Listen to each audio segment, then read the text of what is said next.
The parliamentary opposition is calling for more information to prove that the state of public emergency is having a serious impact on crime. While murders and shootings are down, crime statistics show that the police have seized fewer weapons and arrested fewer people when compared to last year. The development comes as the lower house of Parliament voted to extend the state of public emergency in St. Catherine North until January next year. TVJ's Andrea Chisholm was in Gordon House and now reports.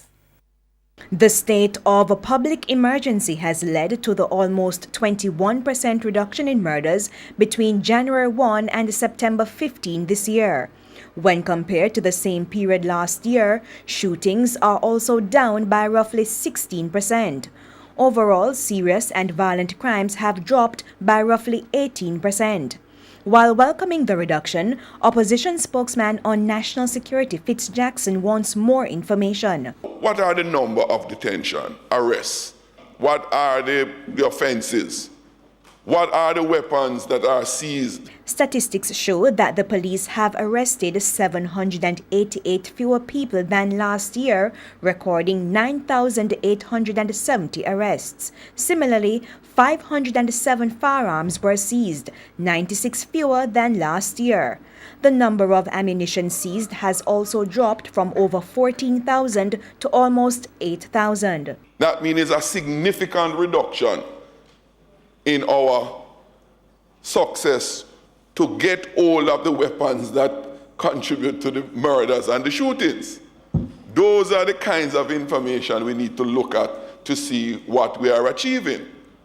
Because, Mr. Speaker, we can have the crime, the state of emergency, bring this reduction, but the persons who are responsible for those murders that used to take place and no longer taking place, they are still out there. In the meantime, the Prime Minister insists that the security forces are not relying on the state of emergency alone to fight crime. They are moving now from operations-based to more investigations-based strategies. As for the impact of the state of emergency on some businesses in St. Catherine North, which now have to close at 8 p.m. They are now making their own assessment as to how they could loosen the restriction. The Minister of National Security has said to me that at a later stage he will come to the House to make the announcement as to what the relief would be. Mr. Jackson suggested that the closing time should move to midnight. And the Prime Minister has taken note of the increase in crime in other parishes. Westmoreland, for example, has seen a 15% increase in shootings. Member of Parliament Dr. Wickham McNeil wants more resources for the parish. As a matter of fact, one of the problems we had is that the motor vehicle there had no reverse. Forward ever. Can't reverse. They have to drive into the primary school and come around to bring the vehicle around. That's crazy. We have sent in some manpower.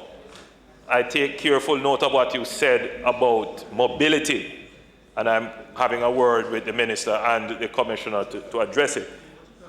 I don't want to say too much, but there is a medium-term plan to address the situation in Westmoreland. Andrea Chisholm, TVJ News.